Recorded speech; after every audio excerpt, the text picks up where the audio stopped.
Open the fucking door, man. You said you was gonna be there when I came. Been knocking on the door for 5 minutes. I know you up there, man. Stop playing with me. Come on, man. Yo, fuck it. I'ma come up. I came to collect, motherfucker. Stop playing with me. Yo. Crazy, I can't sleep it off, man. I can't sleep it off. Thought I seen it all. Wrong again, my friend. Gotta get back, gotta get my act.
Good evening, everyone.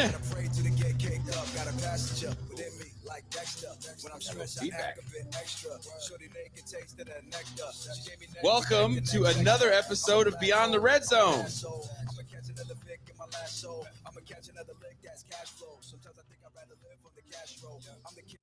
And that is my track with Napoleon the Legend. My show, I can play my songs, God damn it.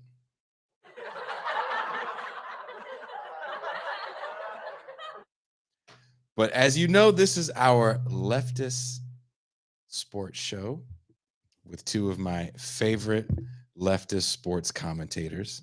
Let's bring them in right now.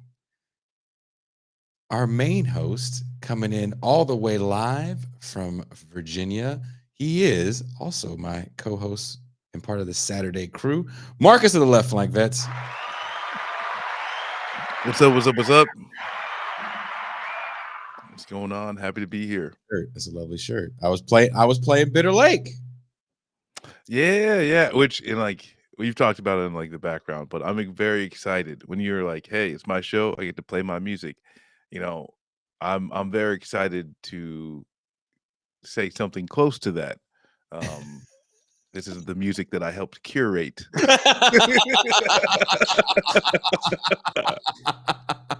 I got to constantly give Napoleon a shout out for that because again, I hit him up super randomly. I want to say if it wasn't Christmas Eve, it was like maybe 2 or 3 days before Christmas. And I was like, "Hey man, I got this track." And he's like, "You trying to put this out by Christmas?" I was like, "I would really love to put it out by Christmas." And I woke up that morning with a message that said, "Check your inbox. I sent you a verse. I think it works." I mean, we're not talking about music, but there's a lot of like famous, Jay-Z, Lil Wayne, like very like you're like heralded for, not writing shit down, being able to come up with it and like, okay, let's just get in the booth and put it down. If like Napoleon if he's got time, he's making music. Like when he makes music, it's not like sit around, think about it. Oh, what's the vibe? It's like he's decisive in his music making, and it's something that is very, very commendable. The more artists that I meet, his decisiveness is something that's very, very appreciative. I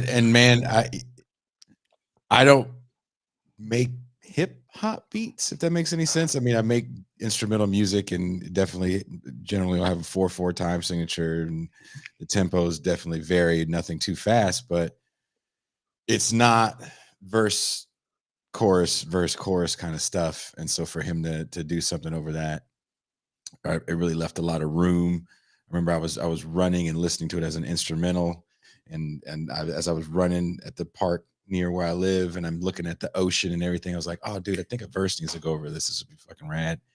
And I told him what I was thinking about, and he, I guess he could picture the same thing I was picturing as far as scenery and how it made him feel when he heard the track. So I fucking love it. It's on the last Bitter Lake release. If anybody wants to hear it on Bandcamp. At this point, I'm only putting stuff on Bandcamp because that way I can play the music for the show, and the show doesn't get a copyright strike and gets demonetized. So I'm tired of fighting my own music. It's With fucking YouTube. wild. That's where you have to do the Prince shit. You know, you have to change your whole name. Do all that. Dude, when originally I had songs up for my last band because we had a larger, well, now Bitter Lakes catalog is pretty large, but we had a pretty large catalog, and the songs were a little more known, I guess. And when I started getting hit left and right for that shit, I was like, well, fuck it. I'm just gonna put up this Bitter Lake stuff. And sometimes, of course, people don't know, I put up demo recordings, and that's the real fun. Because then I'm like, oh, maybe I should finish this song. There's some good comments about it. I'll go finish this. Yeah. Well, let's bring in the big homie from NC. I kind of don't like saying where people are from because of the shit that's been happening to me. But you may know him from You Don't Know History Pod. He is Mac. What's up, gentlemen? Damn. What jersey is that? That would be the Ohio State University. Who is it? Braxton Who Miller. is it? Yes. Oh, wow. Yeah. Fucking clap it up. Say it with your chest. Braxton. That's right. And Didn't he back somebody up for a minute? No, he ended up switching positions his junior year of college to wideout. He was drafted in the 3rd round by the Texans, and he just never could stay on the field. Oh, that was a damn shame. Which is like, that's like, I don't know. That's like, it feels like an Ohio State curse. Yeah. Everybody's got a little bit of Greg Oden. Oden, yeah. Oh, that's sad. That's so sad, man. That kid to pan out. Well, before I let you guys go on sports talk, I do want to let you have a chance to make fun of me and my move. We got together too late on the phone, so I couldn't to tell you guys this beforehand. But last night, I think I told you this, Marcus. It's really quiet where I live. I was here for New Year's. Didn't no fireworks, no gunshots, nothing. Silent, right? And I'm in my place, and I'm watching a movie before I go do some more editing. Like, I'm gonna just chill out for a minute and do some more editing. As I turn the TV on, I hear pop. I'm like, okay, maybe it's fireworks or something. Maybe it's, I don't know. Cars don't drive. It's a dirt road I live off of, so it's not going to be like cars backfiring, right? And it's 9:00 at night, and I get quiet, and I hear pop pop, and I'm like, oh shit, is motherfucker shooting? So I text my neighbor. So the way the place is, I kind of, one of these days I'm just going to walk. I'm going to show you. I think I've shown you before, Marcus, but I face the ocean, so anything going on in the front, I can't see it. So it sounded like it was going on in the front, and I wasn't about to go outside and check neither. Right? I know where the fuck I stay. And so it's quiet for like 30 minutes, and I'm on the phone with this woman that I talked to, and she's also got, hood tendencies, so she knows to, get tense when them sounds go off too. And it goes pop pop pop, and she's like, that sounds like gunshots. So I start texting my neighbor. I start texting my next door neighbor. I'm like, hey man, there's some gunshots going off, and nobody gets back to me. So I was like, I'm just gonna turn the lights out and start. I'm just gonna be real quiet and still. And then it finally like stopped, right? And so my neighbor in the front of the building sends me a message in the morning, and he goes, oh man, it was just fireworks. I was like, oh, that's weird, because who the fuck was lighting fireworks? And then I saw the OG neighbor that lives next door, this older white guy. I was at a burger place before I got down here. That's another story on why I can't eat at home or have hot water. Another I live in Mexico now. So I'm talking to my neighbor and we're chopping it up, and he was laughing about the fireworks. He goes, "Oh, that was a dude." He goes, "It's actually another black guy that lives on the street, and he was just throwing fireworks up in the air." I was like, "Oh, no shit." He goes, "Yeah." I was like, and he's from the Bay as well, so he knows where I'm from too. And I'm like, well, I heard I'm used to fireworks in the hood. It's just cats just throw them. I'm gonna light these bitches till I don't got them anymore, right? And it was real sporadic. And he goes, "Oh, no. He goes, "Out here, you'll know if it's a gunshot." I was like, "Why?" He goes, "Because you'll hear one." Oh, damn. It's like these motherfuckers do not miss. Bro, I didn't know whether to get a little shook or I was like, "Word." And what was fucked up was we were having this conversation amongst other people in the area. We're kind of in the downtown area, and they're all like, yeah. Oh yeah, one. You're just Damn. Fuck There's no that. shit. That's he's like, that says, it's like, for the people who do not understand, that means they don't have shootings. They have executions. Yes. executions. Like, it's a rap for yo ass. And I fucking fell the fuck out in the burger joint, cracking the fuck up. I mean, now if you hear two, it's just like, all right, fireworks it's time. fireworks, Let's grab a drink. Let's fucking party. I heard two pops. It's a good time. God, like, what is a proper response when someone says that shit to you? And they weren't trying to fuck with me. They was being like hella serious. I was just like, "Oh, okay." Well, I mean, there really isn't a proper response to that. It's just kind of acknowledge, keep that in mind, and then just hope you don't ever just hear one shot. Exactly. It's basically, it's like it's like one of two ways. Like, have you seen enough fucked up shit in your life to be able to not turn that conversation awkward, or have you seen enough shit to where you're like us and you like laugh it off and like, "Oh, word," and then you move on.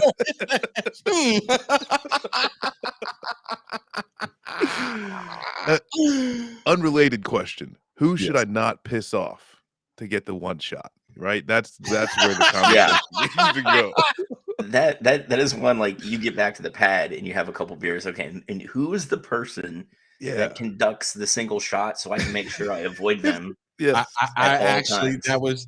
that was part of the welcoming party for the moving into the neighborhood. It's like, oh, by the way, just so you know, maybe that house over there is the one you don't pay too close attention to. Thank you. It's better than a casserole.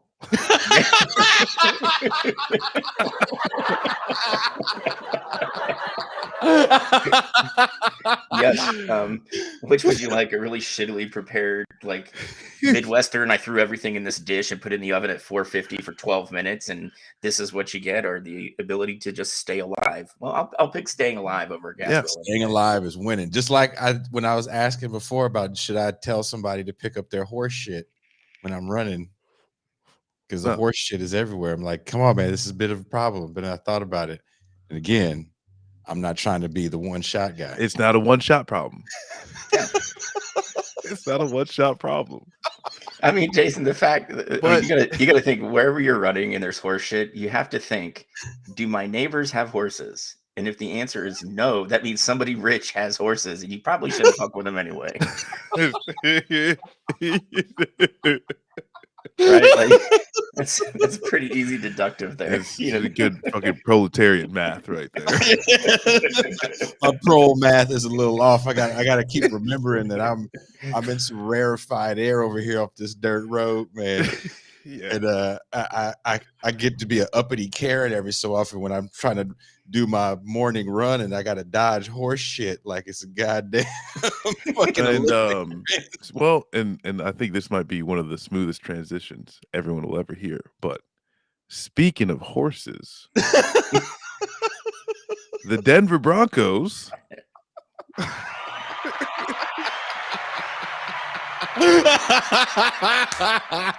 We'll get this show started. The Denver Broncos. And Jason, I don't know if people know this about you. You happen to be a Broncos fan. I mean, if you couldn't tell, Yes. there's an alarming amount of blue and orange over on Jason's screen right now. Hey, so for those of you that don't know, I've been a Bronco fan since I was a little kid. I am born in Oakland. I grew up in Richmond, California, Bay Area, East Bay, dude, all my life. And only now, living in Mexico, can I get Bronco shit. That sounds about right. This is It this really is from does. the gas station. Oh shit. You could get anything Bronco you want. Man, You get here. they got it. Well, so they just got hooked up.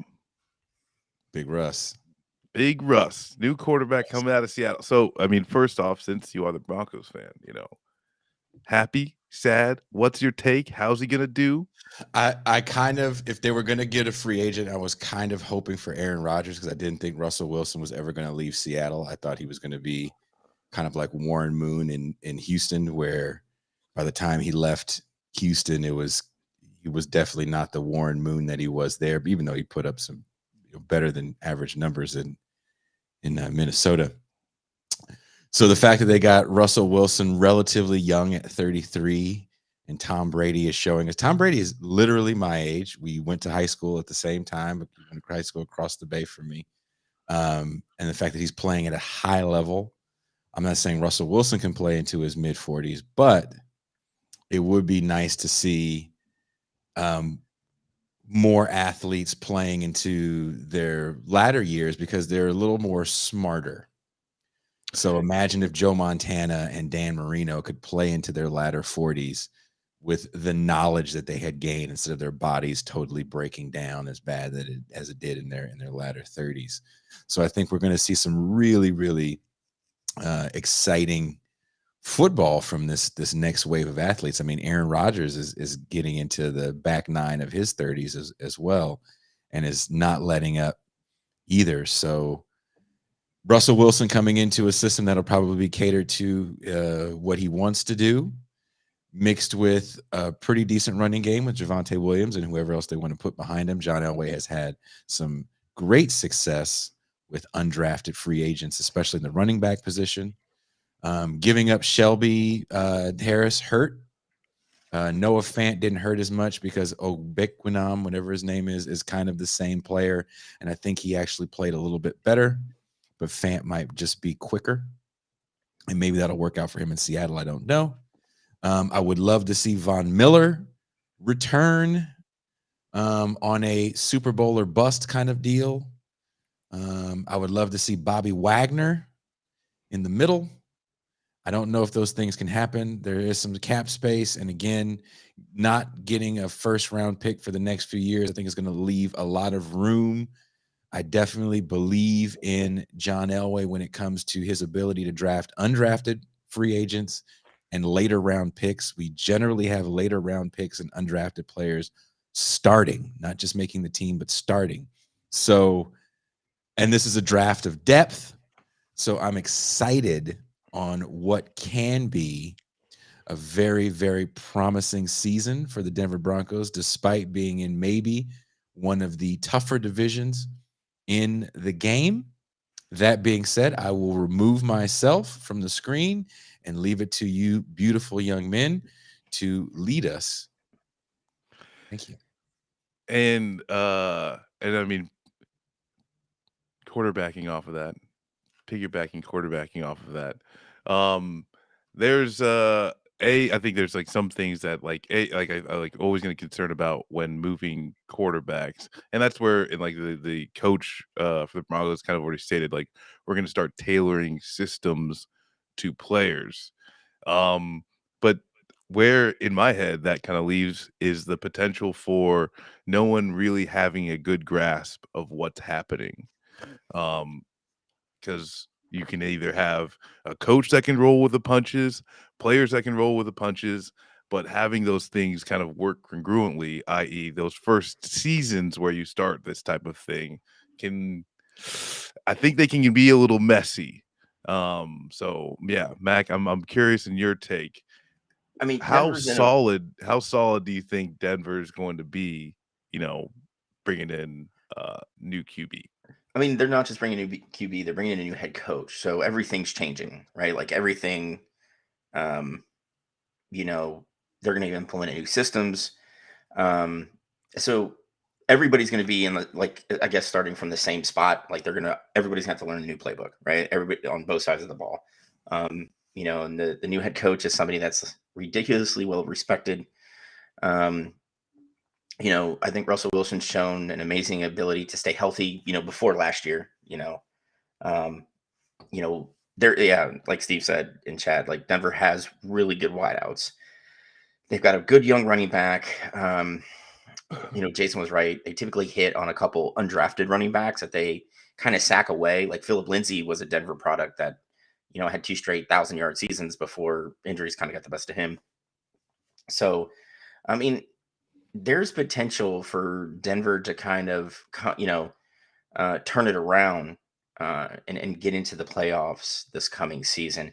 Now, like, looking at it right now, Spot Track has Denver with 23 million in cap space as of right now, right? So I don't think you're getting Wagner and Vaughn. I think you're getting one or the other, but you're not getting both. So, like, for me, I would probably go with Wagner. Miller showed out in LA, but LA has a ton of talent. And then when you get to play next to Aaron Donald, it's going to open up a lot of holes for you to, like, ball out when you're a rushing linebacker, right? So, unless he's got somebody like that,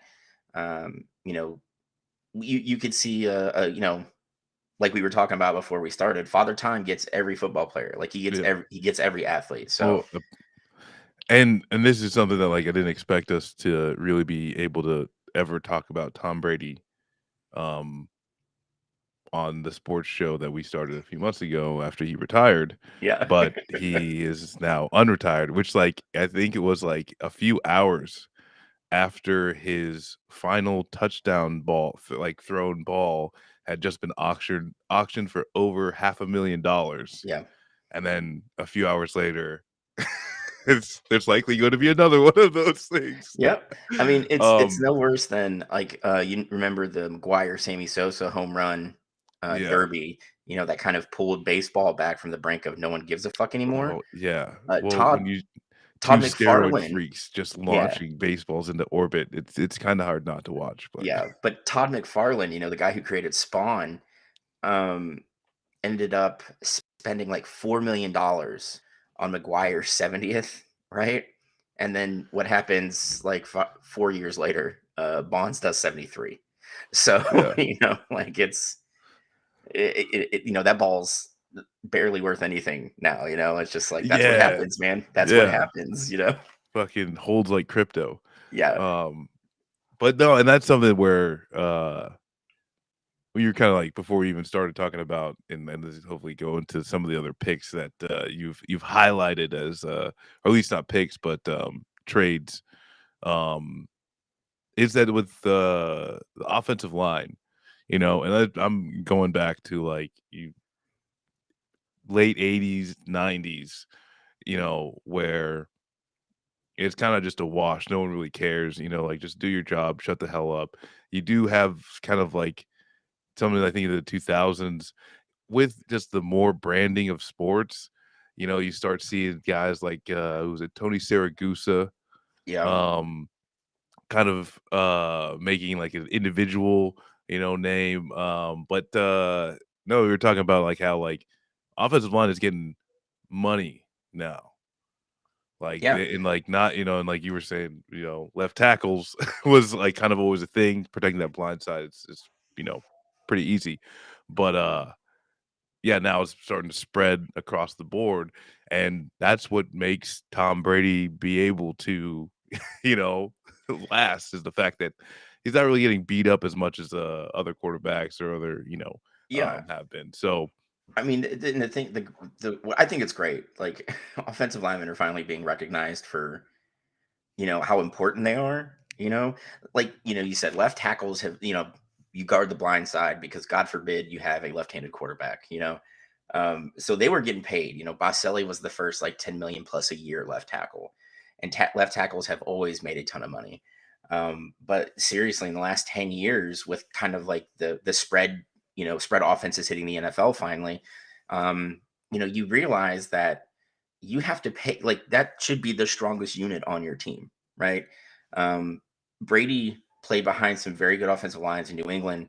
And who did he throw to? Yeah, he had Randy Moss for 2 seasons, but his biggest targets were a tight end, actually two, but the other guy decided he was just going to run around murdering people.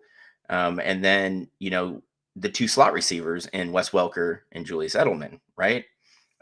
So those guys aren't going to beat you like straight up one-on-one. Like, they were more, caught balls underneath. They used a lot of picks. Those are like, I mean, like, those are team plays. Yeah, Those aren't skill plays. Those are team plays. That's based off of timing. That's based off of just working together and knowing yeah, this person's going to be there, whether I can see them or not. I trust that if I make this pass that I've made 1,000 times, they're going to be there. And that's, I mean, like, that's what really allows Wes Welker to make some of these amazing catches. It's literally like the muscle memory of, I've done this before 1,000 times over and over and over again. And yeah. you can't really practice Randy Moss doing a backflip, and then catching Yeah, the ball one-handed while his like left pinky toe is like dragging out the end zone.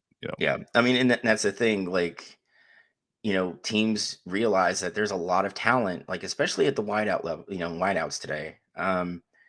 You know, you can get very good wideouts to fit into these wide open systems because that's what they played in college. So the route tree isn't going to be that different. The terminology isn't going to be that different. So it's kind of more of a seamless market. When you got to think, 15 years ago, wideouts were some of the hardest uh, players to project coming in from college. Like, you had, like, look, Braylon Edwards, right? That dude was supposed to be a great pick by the Browns. And if there was a bust at wideout in the last 15 years, at what, there isn't really much bigger than Edwards. Yeah. Is You it the know, player? Is it the Browns? That's always going to be the question. But yeah, there's yeah, I mean, yeah, that's a fair point. That is a fair point. Um, but like, you're seeing like players like Michael Gallup. He wasn't like a big name. He's gonna make some money this year. Um, Welker, Edelman, like those guys were. Edelman was a 6th round pick, and he played quarterback in college. Like, he went to Kent State. Welker played at Texas Tech. He was a throw-in to the Dolphins um, in a trade, and had a couple good years there, but he exploded when he went to New England. Um, so like, you're seeing a lot more talent come up from the lower rounds of the draft, but these teams know we have to pay a lot of money to keep the quarterback upright so he can pass it, to these guys, or do his fucking job, right? So yeah, man, like Mitch Morse, he is a center, just signed a 2-year, $19.5 million extension, 12 mil guaranteed. Let's see. Uh, the big one I was the Bengals signed Alex Kappa from Tampa, 4 years, 35 mil, 20 mil in the first 2 years. And Ted Karras from the Pats, 3 years, 18 mil. Karras can play all over the line. Like, he's played every position. So like, having that kind of flexibility is nice, but he's probably going to play guard in Cincy. And Kappa, like, that's a huge get from Tampa, Do you guys think it is uh, worth it to pay a guy more that can move around the line, i.e., a guy that can play both tackle positions, or at the very least, a right tackle that can move around the guard spots? yeah. And then, oh yes, and like, this is where um having a guy that can move around, I mean, like, it just makes the line more dynamic. And like, if you can get two guys that can jump, then you can really stretch your offensive line as far as rotating guys in, because like that's the thing too, is that I think like the depth like within teams, and that's something that's like I think bleeding over from the college game as well, is like if you can just rotate a few guys through that you can lean on just to give some guys a breather at that point, then like you're making your offense a whole lot more dynamic. And then like too is like injuries, Yeah. that's one of the bigger things, is that because you could have your starting left guard could also be your better second string right tackle. Yeah. Like these are things that just can happen. And so having somebody that can do both, which is difficult too, is like it depends on the playbook, on because that also too might just change dynamics as far as what somebody else is able to do in those positions, and how does that constrict the playbook. So Yeah, I mean, just look at the Browns 2 years ago. They had the best graded offensive line in the NFL. Last season, when injuries just devastated Cleveland, like they couldn't go a week without losing a starter, and it showed. When you have a guy like Nick Chubb and Kareem Hunt, they're going to get their yards no matter who's in front of them. They're just that good. But like you could tell that the toll it was taken on Chubb. He spent a lot of time injured, and then on top of that, 2 years ago the Browns like led the league in plays of 20 yards or more. Like they just were able to hit these home runs, man, and just they weren't able to do it last season. I mean, and it doesn't help that you had teams literally stacking the box, because they knew Baker couldn't get it 10 yards down the field. And again, this goes to spending your draft capital well, you know, with Cleveland's wideouts, like even with Odell like down, like he wasn't going to really change that wide receiver core, because it's not it's eh. Like I really like Donovan Peoples-Jones, but like Anthony Schwartz, they literally drafted him for speed, and that dude, you could stick him on his hands and he would still manage to fucking drop the ball, right? toss him on defense. Yeah. Just fucking toss him on defense. It's just and then Jarvis Landry, who was released after the Amari Cooper pickup, and we can talk about that in a few minutes. Like Landry's a nice slot receiver. Like he was never going to beat you downfield, but he's a very smart route runner. He's very short-handed, but like you don't pay slot receivers 10 to 12 mil, man. You don't do that. If you're getting that kind of money, you're the guy that can stretch the field. You're catching 10 touchdown passes a year. You're pulling down 1,200 receiving yards. Like they'll get it. Landry has had a few 1,000-yard seasons, and he's not what you would call like a guy who, going to score a lot of touchdowns. And that's like the thing is like if you can't if you can't pull down touchdowns, you need to be pulling a double team at least. And if so, like if you're not at least a threat, then like you're pretty much worth. You're like at that point, like what good are you? But yeah, I mean, that was. I mean, I thought like for me, Russell Wilson, like that trade at first, dude. Like I was like, I don't know, man. They gave up a lot, and then I sat down and thought about it for a few days, dude. And I'm like, I'm an idiot.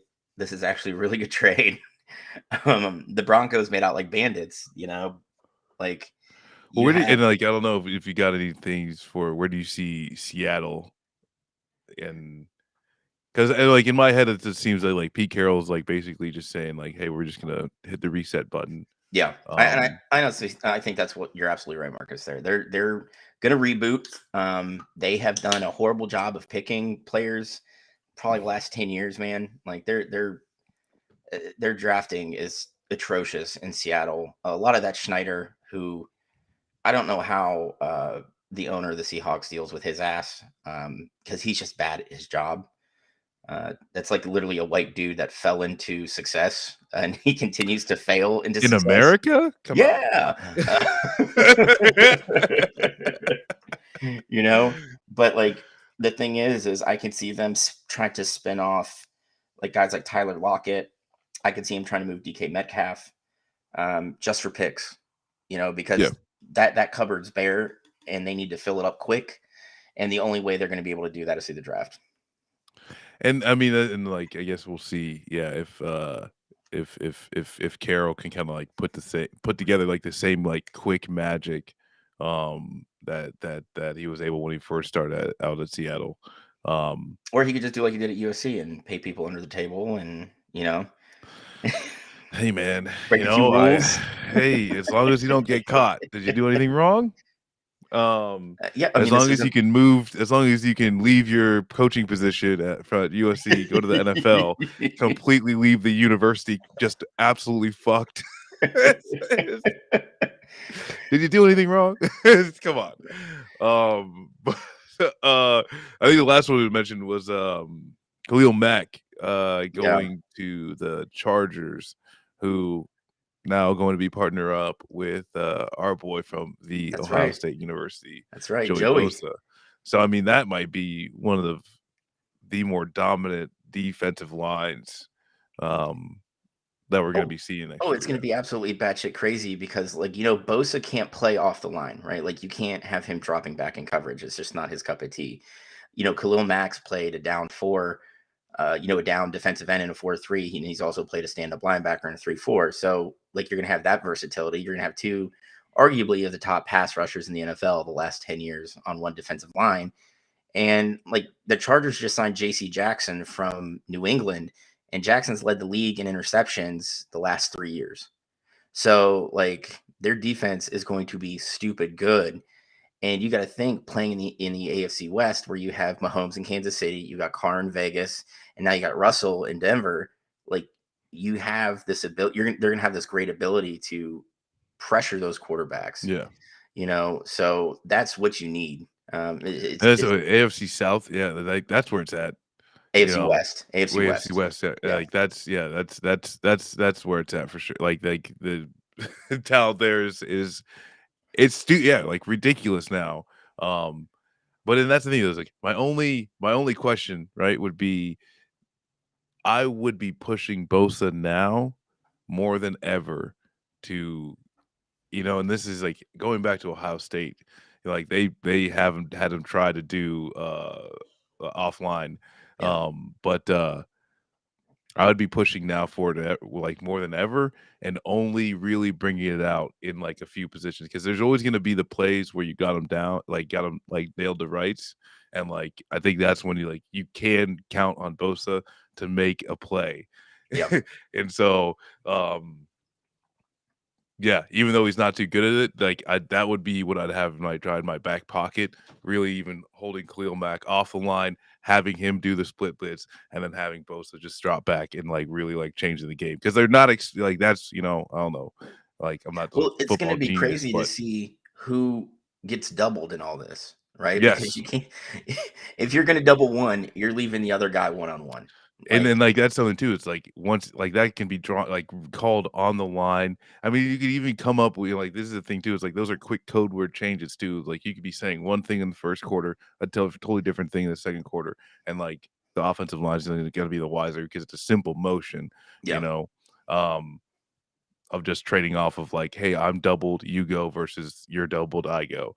And I don't know. I mean, I hope the ambulances are ready at Chargers games, because it might be a bloodbath. I mean, and those 6 Chargers fans that are there watching it, we're going to be really excited. There's going to be space for the paramedics. That's right. There's going to be a lot of room to move a gurney. I mean, that's what kills me. The Rams and Chargers both play at SoFi, right? And the Rams fans, they put asses in seats. And then when you look at when the Chargers have a home game, you see more of the people that are playing fans there than actual Chargers fans. And I'm like, who said this was a good idea? This was so bad. This was awful. Honestly, you got to when they were bringing teams back to LA, the Raiders were actually in line to be that team, right? They were supposed to be the team to go with the Rams back to LA. And then Davis was like, no, we're going to be playing in, Stan Kroenke's house, the stadium he built, right? I think they were trying to go to another smaller suburb outside. And then the NFL is just no, Kroenke said he's going to put up some money, so you either play there or, you just stay in Oakland. And Davis was like, all right, fuck it, I'll go talk to Vegas. And then that's that's where he ended up. So um, it just dumbfounds me. Like, I get it. Like, they weren't the biggest draw in San Diego, but like, what would you rather be? Like, number one in a town, or like they're It- like fifth in LA. You have like the Rams, USC, UCLA. and know, this is where, like, we just need to get some equilibrium. We need to start treating sports teams like the Senate. Each state gets gets one, two. Oh, or two. You get but I guess these in the same league you get one, right? You're only getting one NFL team. You're only getting one NBA team. How you disperse that, California, sorry, eat shit, right? You don't get representation in the Senate, you're not getting it in the NFL either. So yeah. that's my fucking take on it, because Dude, I mean, that would be great. Fargo, finally would get their team. hell yeah. You know, Hell yeah. Because we, that's the thing. Yeah, it's they only have 2 home games that are like that, in for the North Dakota team, you know. It's all structured around non-harvest season, and then also the state fair, right? Just to make sure you got enough people yeah. to pack in the stands. We got to do this differently, where it's got to be spread out. Yeah, I mean, we can make it special, like division for like Idaho, Wyoming, the Dakotas. Yeah. Actually, if we're doing this, I vote the Dakotas get a combined one team. Well, All I right. think that's fair. That's fair. Well, and I think the last thing that we do got to talk about on the NFL is Deshaun Watson. Yeah. Here's the kicker with Watson. He got cleared of all the criminal charges, right?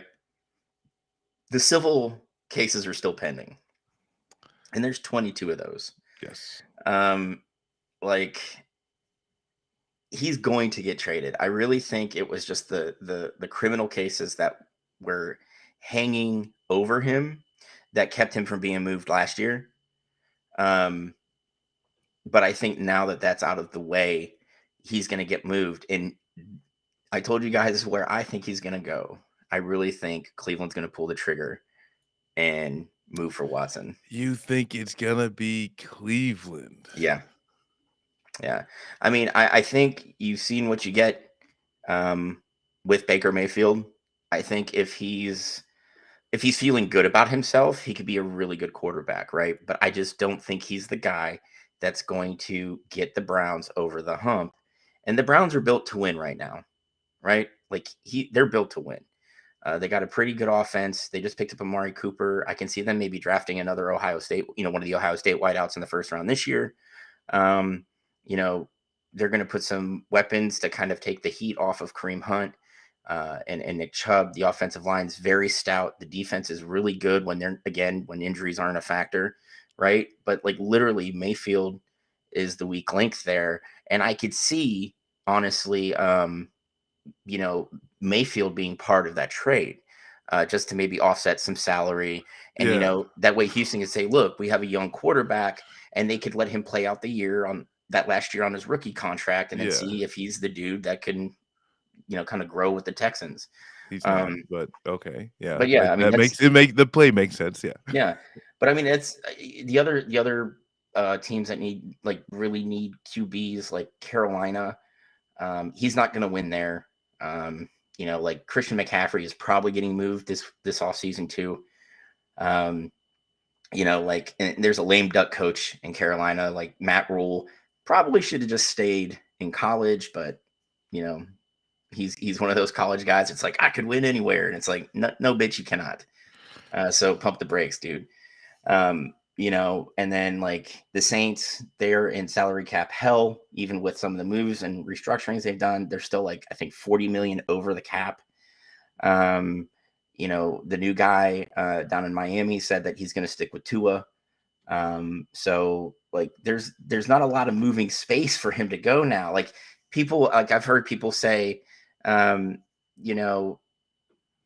Seattle is a possible stop, but they're going to be rebuilding. So, I mean, I just don't see, I really think Cleveland is going to be the one that pulls the trigger to bring him on board. Yeah, and like and for those like not privy to what what's going on, he was accused by like around 24 massage therapists for a plethora of just Yeah. indecent behavior to sexual assault. Um, and a lot of, it's like there's a lot of things that where it's like literally 22 women, similar stories from him, yeah, all sorts of shit. I don't really don't want to fucking get into it. Yeah, it Um, was some creepy shit. Like that's yeah, exactly what it was. It yeah, was straight sex pest shit. yes. And this is where like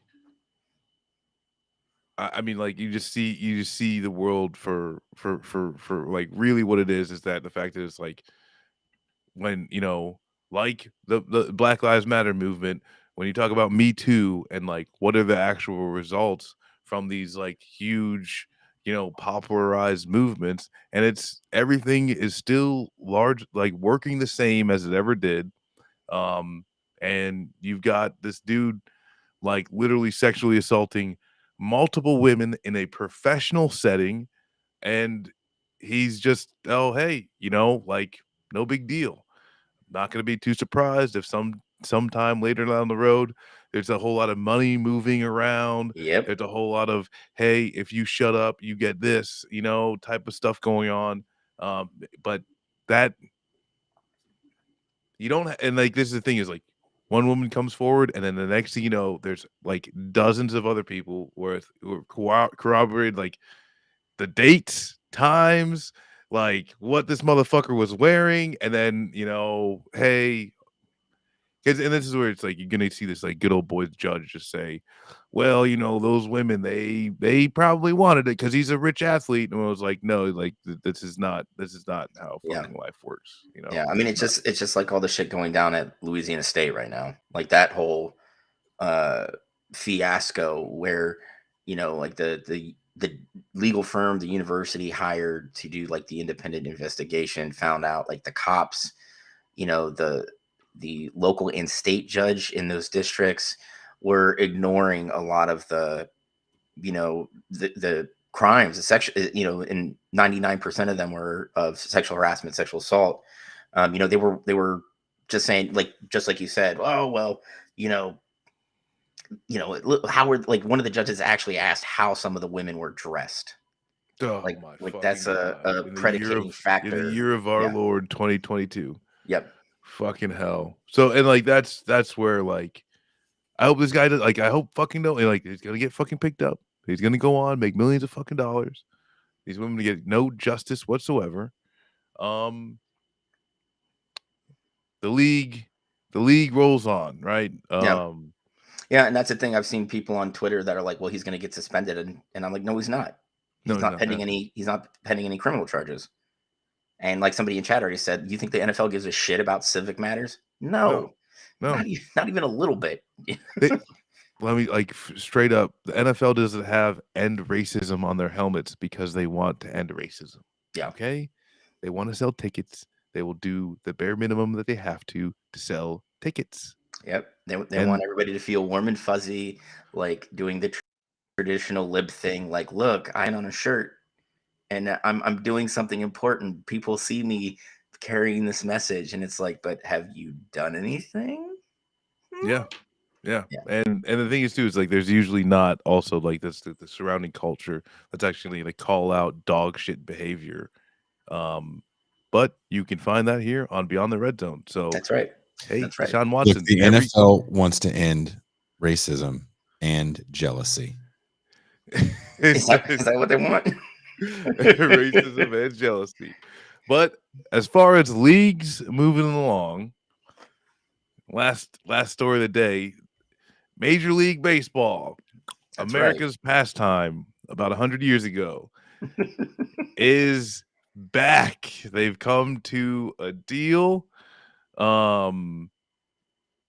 Yeah, what and like and from what I've heard, At least they're not missing too many games. They're figure out like schedule and like pack them all in and everything like Yeah. that. Designated hitter is now the law of the land. As it should always have been, because watching pitchers hit, I would rather get hit in the dick with like a Gallagher mallet than watching pitchers flailing up at the plate trying to hit something. It's just like, oh hey, every third field goal, the coach has to do it, and it's like, why? But yeah, I don't know. What's your take? Well, how does this come out? Was this a win? Was this a win for baseball labor? in a way, yeah. They raised the minimum pay, right? So going into this coming season, the minimum salary is going to be $700,000, and in the final year of the collective bargaining agreement, it's going to be 780. Mhm. So, I mean that's a win, right? Because typically your younger players are going to be, your younger players or you're older, not at the beginning or the end of your career, like that's where you're going to be at, right? But like the congression or the competitive baseball tax, which is essentially like the thing that a lot of owners said, well, we can't break it because like it's a tax on every dollar you spend, right? So every dollar you spend over the CBT, you have to pay $1 to the league, and it goes into a pot that ostensibly goes to small market teams. And keep in mind, like Cleveland is owned by the third richest man in the league, but it's small market. So, but yeah, sans culottes, it's essentially the equivalent of the NBA luxury tax, but a little different, right? So the owners didn't want to raise it, but it's going to be $230 million in 2023, and it'd be all the way up to $204 million in the final year of the CBA. So this is going to like open up for players to make more money, right? Yeah. They got a pre-arbitration eligible player bonus pool of $50 million now. And they expanded the postseason again to 12 teams, which, all right, dude, like the MLB wanted 14 teams, like the league wanted 14 teams, which would be like 44% of the league would make the playoffs. There's NBA rules, you know what I'm saying? Yeah, Everybody gets a win. But I mean, 12 teams is good. And it's also going to open up, I think they said like $85 million in extra revenue, right? By just adding those two teams to the playoffs. Yeah. So, I mean, that's more money in the pool for the players to make. And then there's also like, this shit, that the baseball traditionalists, and by baseball traditionalists, I mean the angry old white dudes that are going to be pissing and moaning about this, but like, the universal DH, I've already seen people like whining about that. They're having, they're going to expand the size of the bases. I don't quite understand what that does, but okay. And you're also going to see ads on uniforms now. So, wow. yeah, it's going to be a lot like it is in Japan. Hell yeah. That's what the owners want. The owners want. Man, fuck it. I want and that's things like the only issue I have is that the politicians don't do the same. Like everything like NASCAR. Let's see who owns you. Oh yeah, dude, and they should have to wear jumpsuits like they do in NASCAR. Like fuck the suits. I want to see all your sponsors. Let me know. So yeah. I want to see just fucking Joe Manchin wearing like just covered in oil walking into Congress with like a Pfizer patch on his shoulder. Yeah. Burping up. But no, I mean, that's interesting. That's kind of interesting. Yeah, I mean, and it's another means. The thing is, with all these new revenue streams, the players are going to get a cut of it. Like that was a big thing for them. It's like, okay, you want the extra playoff game that's going to get you guys $85 million extra. Guess what? We get a cut. Yeah. Right. Okay. You want ads on uniforms? Cool.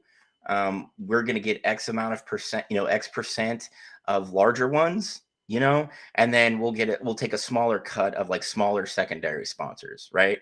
Like this, like we were talking about last time, these players are not fucking stupid.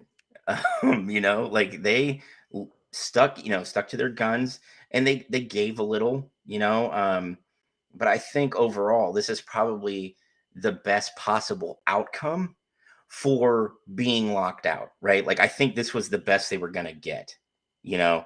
Yeah. I don't think even if even if they went on strike, I don't know if they would have gotten this good of a deal, honestly. Because whether we like it or not, yes, these players, a lot of them are very wealthy. But you know who's got a bigger war chest? The fucking owners do. Their war chests is far deeper. It's far more expansive than the players. So, Which, I mean, I like I said, I think this is the best that they could have gotten on these circumstances. one thing, before we close out though, is this is my question and like one of my frustrations with like Major League Baseball specifically, game time. Yeah. Is there anything is there anything in this deal, and does putting the ads on the jerseys instead of like in the time for like what is there anything that they're doing about this to actually make the game a little bit faster? Yeah, you gotta like the two things that like from last season, the last 2 seasons, like the COVID affected years, I should say, is they had 7-inning doubleheaders, and then you had runners starting on second base in every inning after the 9th inning, right? So when you went into extra innings, like this was supposed to speed up pace of play. Both of those things have been eliminated. So we're back to 9-inning doubleheaders. We're back to regular extra innings, because Rob Manfred has made it very. He wants no part of actually speeding up the game, no matter how much he says it in person. He watch some of his fucking interviews. He's like, I understand this is the digital age, and it really hurts me when I look at in the stands and I see people on their phones, and I realize that we have to do something as Major League Baseball to make it an entire experience, right? More hot dogs sprinting. Yeah. More hot dog races. Yeah, more kiss cam, Yeah. I mean, I don't fucking know, man. But it's nuts to me that he's that disingenuous, because was it different? Yeah, but I'll tell you right now, if I can, in the 10th inning, you have a runner start on second, there's a possibility of getting through this thing. I mean, you're a fucking parent too, Marcus. Take your kids to a baseball game, even a minor league baseball game. By the third, they're like, "Yo, pops, can we get the fuck out of here?" But you're like, I just spent a shit ton of money for us to do this, and we're fucking sitting here. That popcorn was $8. This beer was $13, and I'm not done yet. Well, I will tell you a story that I was told some time ago when I was working at a music festival at the Las Vegas Speedway called EDC. It's the largest, at the time, it was the largest festival in North America, about 175,000 people a day. Electric Daisy Carnival, that's what it stands for. It's a great big rave. And yeah, probably why I didn't go. I'm just not interested in that. Oh, it's not. I mean, I was working. Sometimes my job at that time, my job took me to different music festivals throughout the country. And that's also where I found out that you cannot take a golf cart on a racetrack. Found out the hard way almost. Racetracks do this shit. Oh, yeah. No matter how fast you go on the golf cart, you will fall and probably die. Don't do that. Learn from me, children. Take the governor off it. One of the things, because I got to be with some of the higher ups of the company that ran the food and beverage of actually most stadiums. There's a very convoluted relationship between stadiums and teams and events, and I don't think most people understand that relationship. And I won't get into it. Every place is different, right? Yeah, it's hell. Some of those contracts, Jason, are fucking miserable to look through. They're very, very, especially when you have like a city and a county involved. It's different. It's more complex than people think. But anyway, they were having a problem with people showing up to NASCAR races. Now, I thought to myself, yeah, who the fuck shows up to NASCAR? Who the fuck shows up to races in general, right? Yeah. And they're like, well, we're trying to get in a younger demographic, so we're ripping out these seats here. We're gonna have a pool, like a waiting pool, and we're gonna have a different luxury box thing. And if you go into newer stadiums, there's just so much to do at a newer stadium because people across the board don't want to sit down and watch the game. That was one of the early complaints about the newer Giants ballpark when they built one in downtown San Francisco, opposed to the other one that was like this nightmarish, frighteningly cold in the summer. You know, it's built for football, so the stands are super high. I'm never gonna catch a foul ball. Jason, I've been to Candlestick. I've been to Candlestick twice. So for a baseball game? Yeah, for baseball and a football game. And you're not kidding. Like during the summer, like you need to have a fucking hoodie and a jacket. Yep. And then like during like winters, like I don't know, maybe it's just like the shit off the bay, you know. But like I remember like taking a hoodie, you know, and heading out to the game and just being covered in sweat by fucking halftime. You know, the first time I got sunburnt was at a 49er game. I went to watch 49ers Broncos and I got sunburned. I was like, oh, I guess we can sunburn. My mother lied. And Mom, you also lied about white people smelling like wet dog and bologna in the pool. Wait, did your mom say that they don't smell like wet dog and bologna?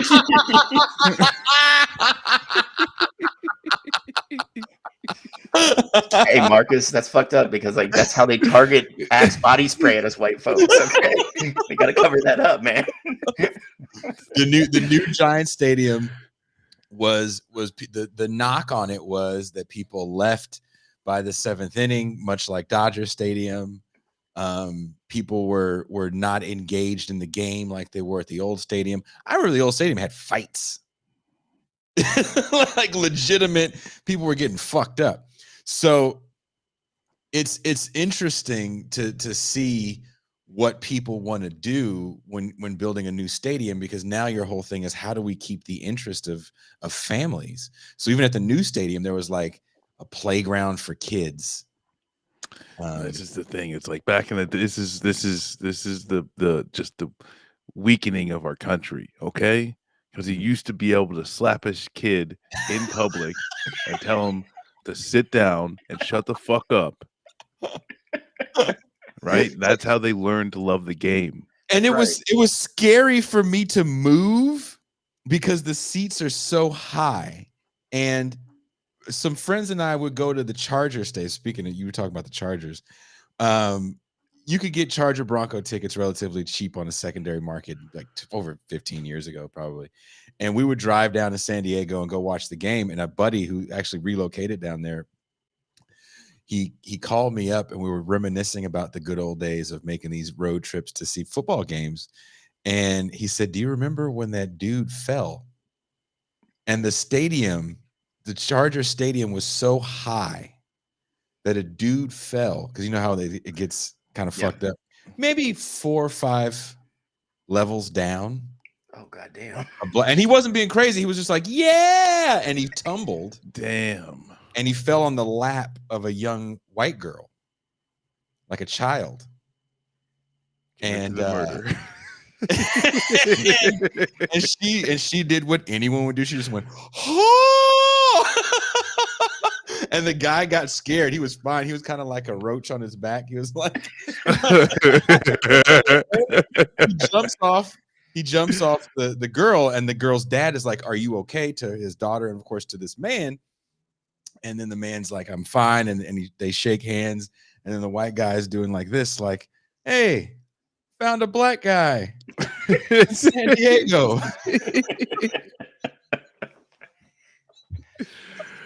Oh my God. So these new stadiums are designed so much better, and they're so much more comfortable. And like, I get it. I get it. I've been in a few newer ones for some of the events that I've done.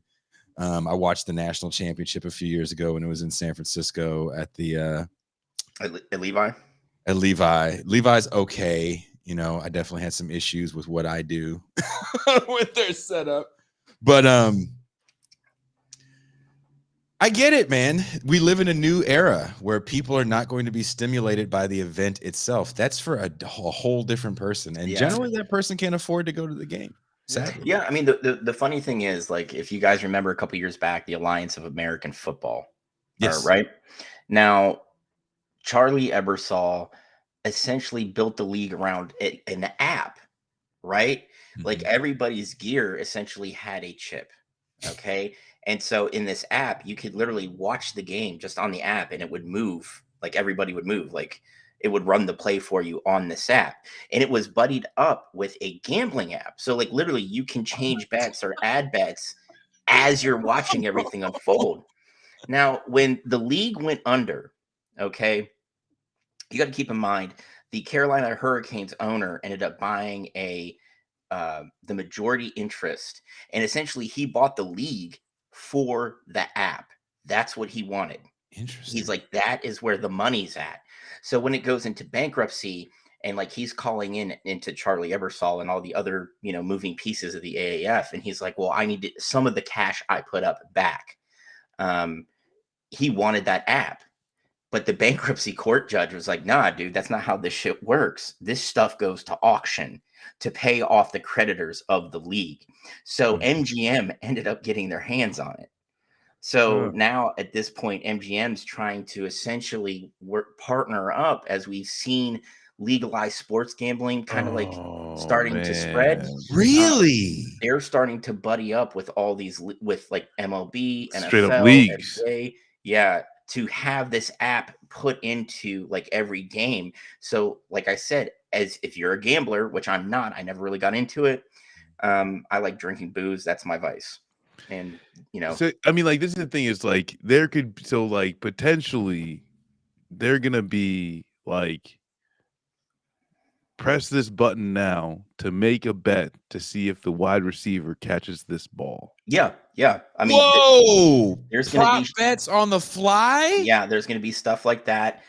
You're gonna be able to like have secondary bets. Like say you take, you know, Denver over the Chiefs and you take the points, right? It will allow you to place a second bet from this app, right?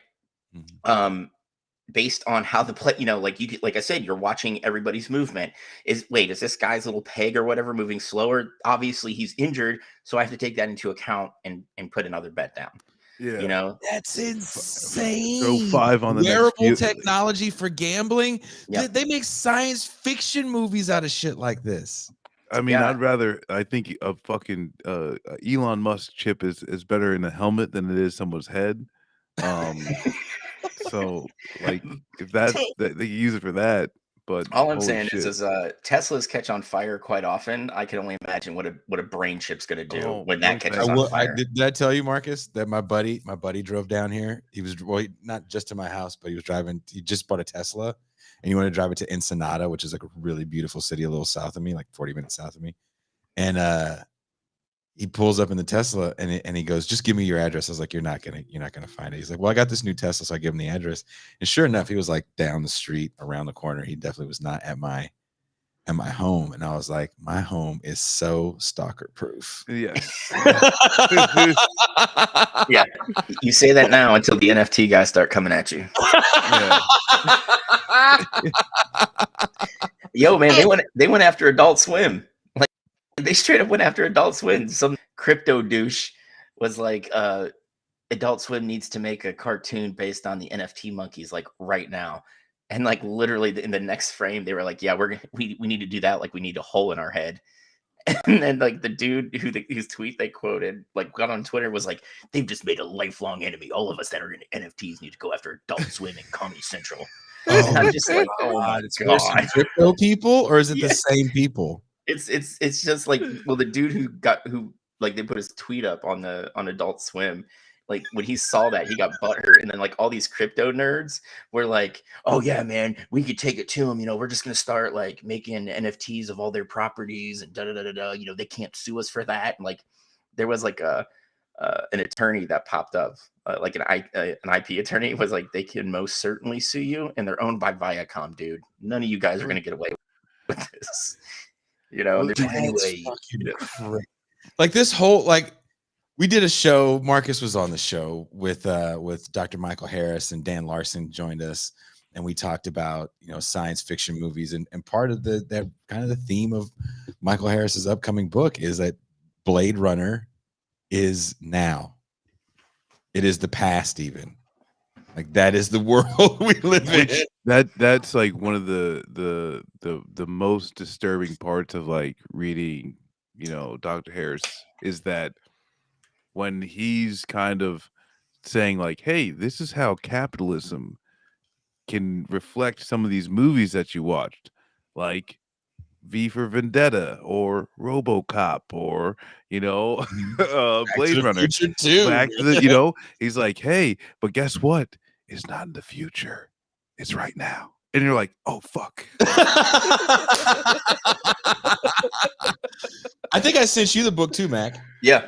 I'm finishing up Dope Sick right now. So when I finish that book, I'm gonna tackle the one he sent me.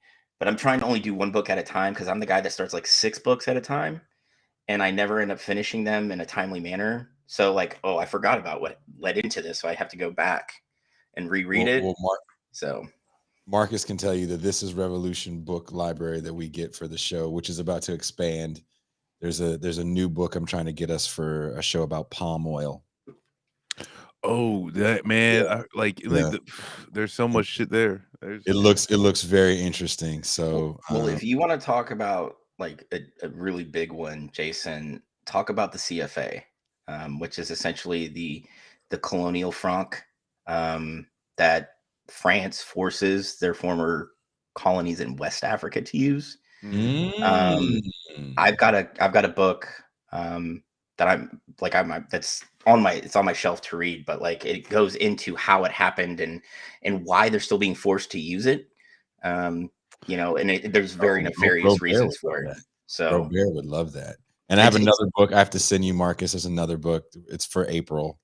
I've been lagging on sending it. I apologize. Well, I mean, if it's for April, like you're in the I was gonna say, man, this is like a new leaf.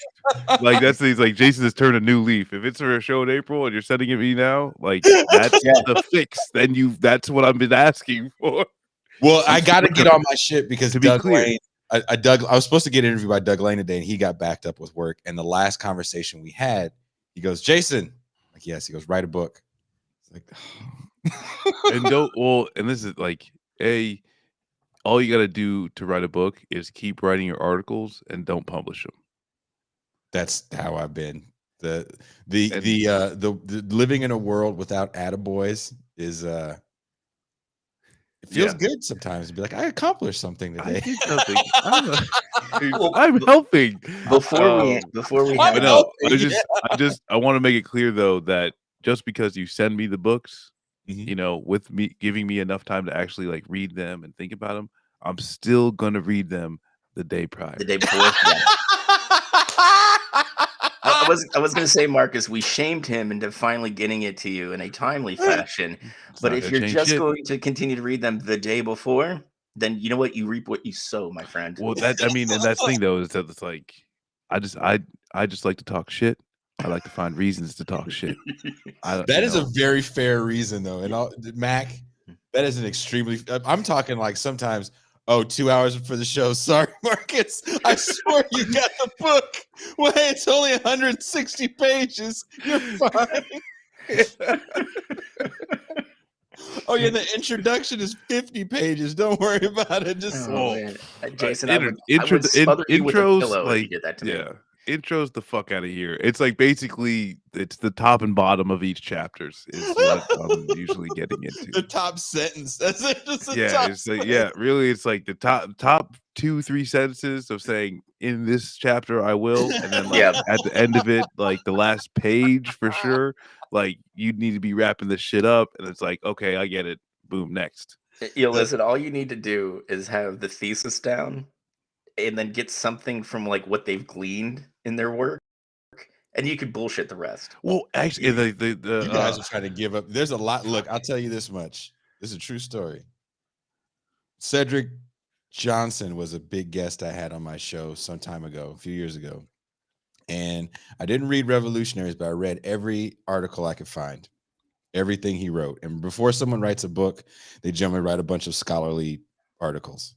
And I read every one I could find, and I was quoting them while we were talking. And at the end of that, we talked for like 5 hours. And he calls Teray because, hey, I met this guy, this Jason Miles guy is really cool. And Teray listens to the show. He goes, you actually read the work. He goes, every show I go on, they never read my book.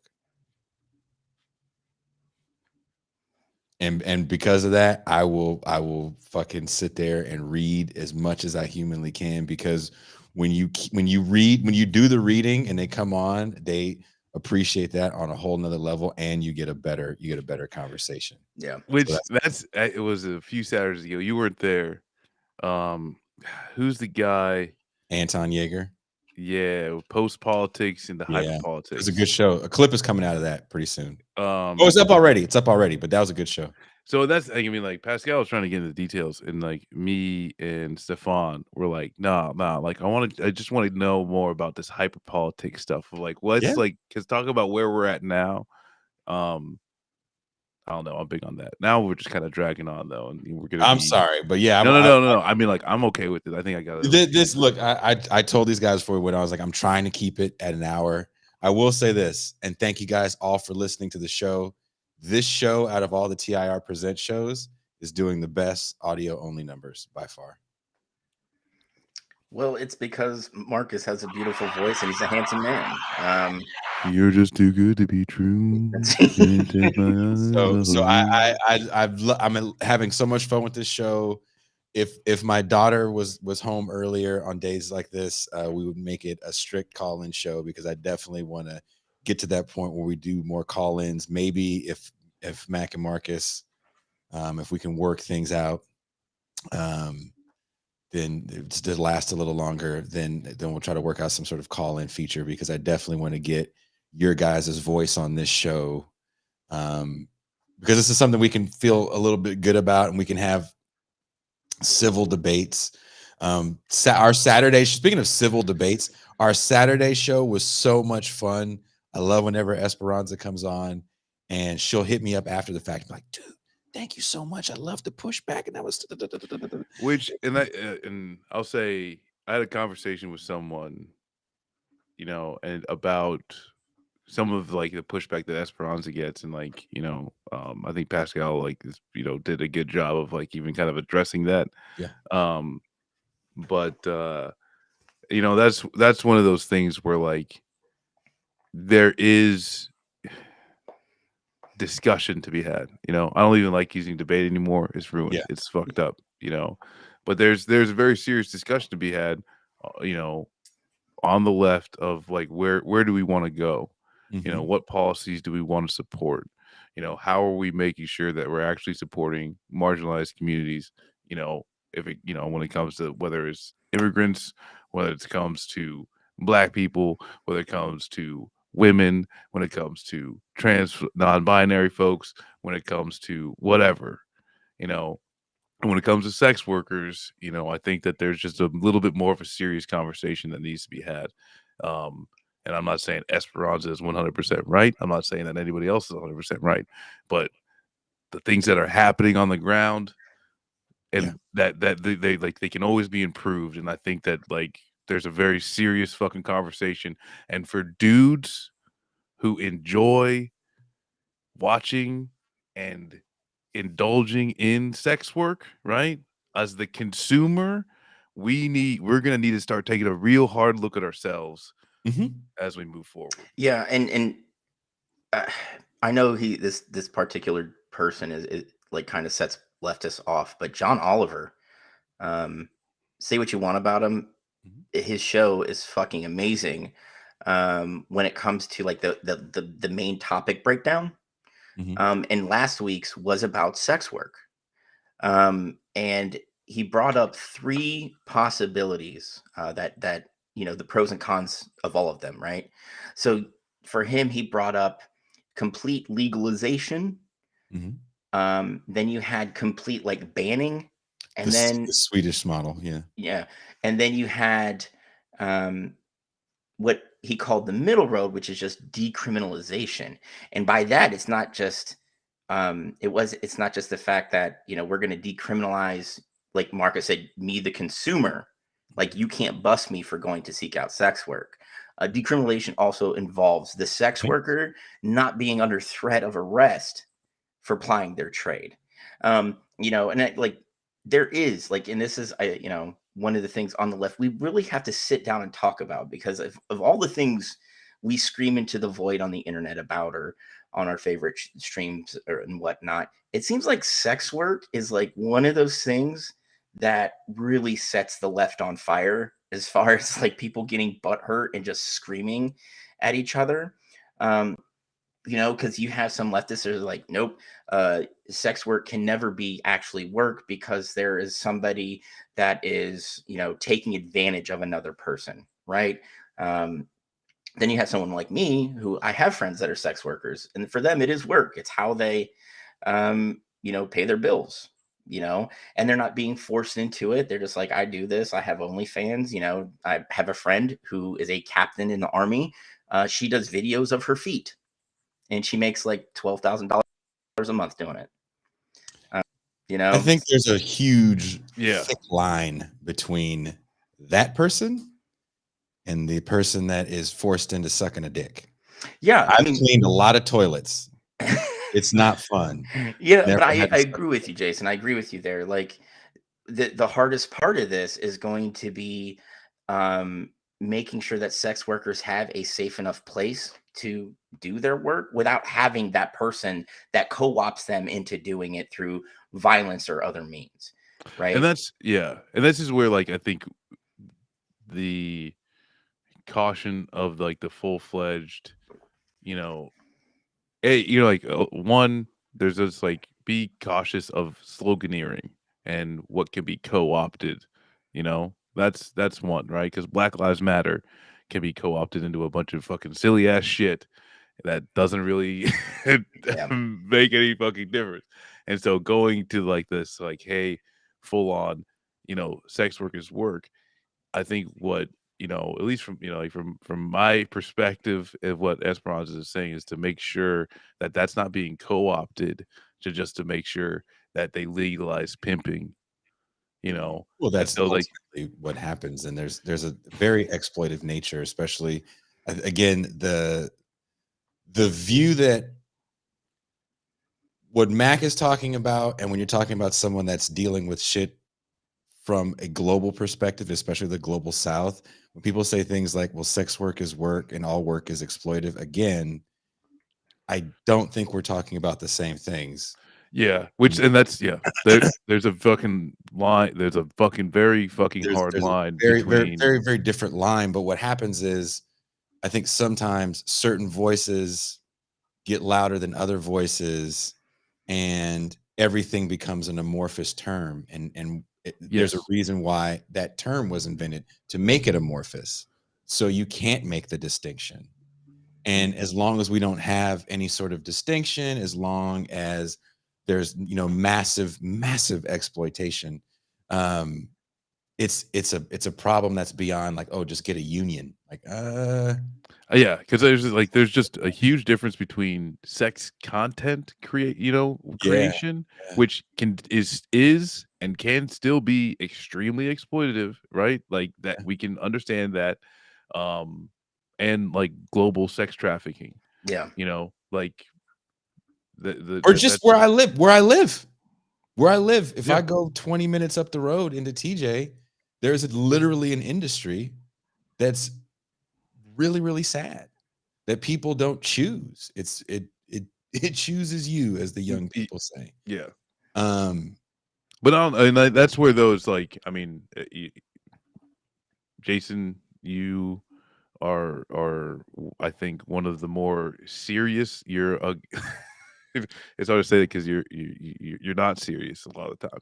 But when it comes to like actually taking the topics at hand seriously, and actually and like that's the thing too is like when you got sometimes it's like okay to be forced into feeling discomfort, right? It's okay, and like we need to understand it's like the only way you get to correct is not to stamp your feet and demand that you're correct, right? Yeah.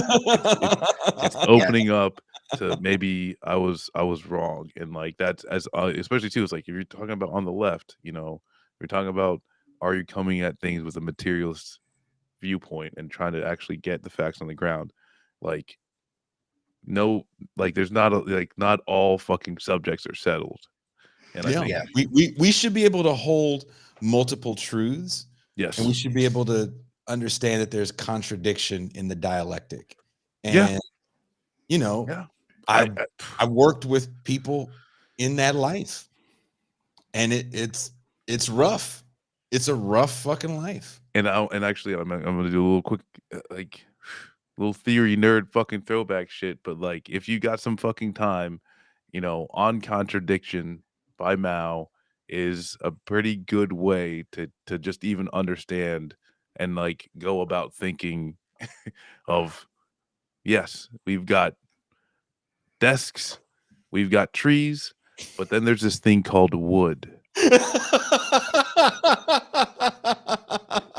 Right, and then we got to understand wood to understand these Yeah. things, right? And like that's things could be difficult, and like yes, but that's where you know I don't know. I'm just happy that the discussion was had, No, and I think there just needs to be a little bit more of it. I you know? love the show, and we do have great conversations off air because sometimes we feel. I'll be completely honest before we hang up. Sometimes we have conversations off air because we're afraid to have them on air because we're not pounding the table and saying this is the right way to think. We're just throwing ideas out and going, but what about this? What about that? And it's so uncomfortable in the moment we're in because we are hyper politicized to the point where I really hate, I'm going to say it, that if there is an Overton window shifting on the left, it is to the right. Cats are real. Get this guy off this. Don't let him say that. Like, You said it now. Wow. You said it Okay. now. You all right. Interesting. Interesting. Okay. Interesting. I've seen that before. You know, in doing all that research for that video essay, watching a shit ton of right-wing media from the early 2000s and even some from the 80s, there's a reason why all those cats from the 60s bought in to that rhetoric. It's fiery, what they're used to. They also grew up in a time where news and right-wing figures were very buttoned down and straight-laced and adult. So when you have these newer figures like Rush Limbaugh and they're yelling about your new problems, you're a little more apt to listen than to the buttoned down, straight-laced, you know, monotone nature of NPR. So whenever you hear the story about my dad was a lefty and now he loves Fox News, they speak to a certain sensibility. Yeah, I mean, isn't that the weird, like, not to keep us here longer, but isn't that the weird transformation of like the American left, where during the 70s, you know, late 60s, going into the 70s, post Vietnam, you know, our left consisted largely of like unionized, like labor movements. Yes. And whether we wanted to admit it or not, the fucking hippies, right? But look at what's happened now. Those people have turned into the, you know, the Rush Limbaugh, the Glenn Beck loving, Fox News and OAN watching folks. And it's really fucking weird because like my mother, and like, you know, I've told you guys, my mother is not a good person. We don't have a great relationship, but I told her, I'm working to organize some stores here in town. My grandfather spent 36 years in a steel mill, unionized his whole life. Took care of, a family of 7 on a unionized paycheck. Was the president of his union of, United Steelworkers. And my mother literally was like, "What's up with that commie bullshit? Like, why would you do that?" And I was like, "Have you not like spoken to me in the last like 15 years?" Like, she's like, "When you said you were a communist, I thought you were just joking." And I'm like, Nah, "No." So like my joke's on mother, you. yeah, my mother literally grew up in a union household, and has become like this proponent of right to work clause. And I'm like, where the fuck? What But happened to you? that's something that like I think that we'd hit on this past Saturday, and like this is where I mean I would like to see more just I don't know work, more writing, more discussion on it of the like why the left is here, right? You talk about the 50-year counter revolution, and I mean there's something that like I was talking with Karthik earlier, and it's uh Gerald Horn was like framing it as basically like the United States government is just like a cycle of counter revolutions. Um but I can see that. Like, I can yeah. buy into that. But like Kalman, though. yeah, like taking the past 50 years, we look at where the left is now, you know the real like just thought process of not only of just like that understanding, and this is not like of like is this they're even just saying hey to the leftists out there, this is why we are the way we are, right? That understanding of like these were the things, some of it's just bad decision making by left organizations, right? We can understand that, but then also like the state oppressing, murdering, harassing, all Mhm. of these things to the point to where this is now we're here, right? To where you've got this fucking Bernie Sanders dude who comes up, he awakens a lot of young people, starts even like galvanizing, a lot of the olds that have been around, because like that's where, Pascal and Adolph Reed, that's like it's good that Michael Brooks was like one of the people who are aware, but it's like these are the people who have been on the left the entire time, and I like yeah, like we need to start now coalescing again. The things that we're talking about and being frustrated with of not having a political organization that can even fucking knock out a flea. That's only changed by one thing, and that's organizing. That's coming together, that's choosing to spend a little bit of your time every week to do something that you weren't doing, right? Oh God, Marcus! It Every sucks, week, but every that's It's week. so hard. It's it, hard but because we have something, and I'll leave with this. I'll let you guys think because we're going a little long, and yeah, I and I gotta really, either I gotta take a bathroom break or we gotta end the show. I'm gonna get tomorrow we got an interesting show about debate. I'm sure I'm getting myself ready for all the shit that comes with that. Oh yeah, you gonna have Has come on. That'll be good. No, Burgess and Kasparian. You need to let me on with Burgess at you again. and spit all over my computer screen. You need to let me on with Burgess again.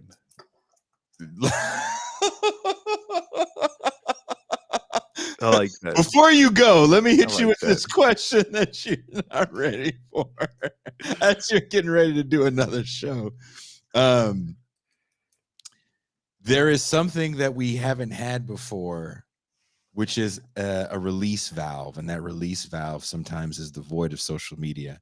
And I don't know exactly how I feel about it, but there is something to be said about that release valve that does keep, I think, people from doing more, because you can yell into the void a lot easier and get your frustrations out and then be validated by those frustrations. That's something that's very different. You yelling at a street corner 30 years ago is one thing, but yelling online and then having 100 people like it and then re-yell it is validity to your yelling. And Nah, you know, It's and hard to like get this is stop where, yelling. you know, I mean, you may be right, but it's like it still leaves us in the end with the same truth. Is that whether there are distractions or not, you know, we're still coming into a situation where capitalism is still doing all the things that it's doing, and it's still creating the ills. It's still creating, uh, I mean, just the strict poverty. And like that's the thing too. Is like, well, I think one of the things that's like even with this Ukraine like invasion, you know, food agriculture is going to be Yeah. disrupted, you know. And then so that's the thing is like really at the end of the day, like yeah, I think you know, like you're right, like when like it was, you know, whether it was like a fucking radio station, whether it's a television, you know, whether it was now social media that just allows for Che Guevara to go from revolutionary to t-shirts sold at Target. I Well, mean, think of it this way. Think of it this way. Think of it this way. This is kind of my point. This is what I've been working on in this piece that I've been writing and erasing and erasing and writing.